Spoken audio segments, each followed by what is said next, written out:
ये लोग भूखे क्यों रहते थे कि अल्लाह ताला को भूखों पे मिस्कीनों पे बड़ा रहम आता है, तो वो रहम वालों की मजलिस में आना चाहते थे कि जैसे अल्लाह तबारक व तआला को बीमारों में बड़ा रहम आता है, तो ये लोग बीमारी से फिर निकलना नहीं चाहते कि यार अरे सेहत करके क्या करेंगे। अच्छा, बीमारी में सवाब पूरा मिलेगा जो अमल आप सेहत में करते रहे हैं, ठीक है। अच्छा, अब आप बीमार हो गए और वो अमाल आपके छूट गए आपसे, तो वो ही अमाल आपके नाम अमाल में लिखे जाएंगे कि ये बीमारी तो मेरी तरफ से आई है, इसको तो कोई बात नहीं, जब सेहतमंद था तो करता था ना अमल, वही अमल इसके लिए लिख दो। अब वो लिखा जाता रहेगा। अब इनको ये होता है, यानी नेकियों के हरीस होते हैं ना ये वाले बुजुर्ग, तो ये कहते हैं कि चलो नेमत भी मिल रही है, सवाब भी पूरा मिल रहा है और अल्लाह ताला रहम की निगाह से देख भी रहा है।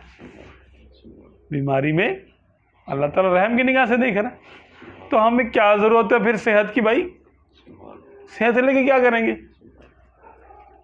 तो इनको अशिया की हकीकत खुल जाती है, इनके लिए अशिया की हकीकत खुल जाती है कि अल्लाह तबारक व तआला की नेमत से, दुनियावी नेमतों से जो जिस कदर दूर होता है, आरी होता है, अल्लाह ताला की रहमत के उस कदर करीब होता है।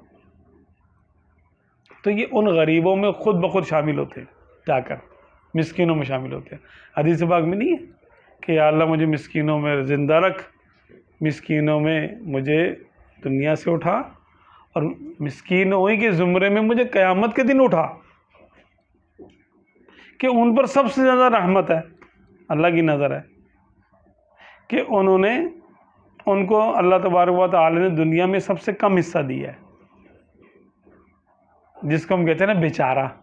हम लोग भी कहते हैं यार इस बेचारे के पास तो कुछ भी नहीं है, ये बेचारा है, ये बेचारा है, ये बेचारा है। तो ये जो बेचारा, जिसको हम बेचारा कह रहे होते हैं ना, अल्लाह की बारगाह में इसका अलग ही मकाम होता है।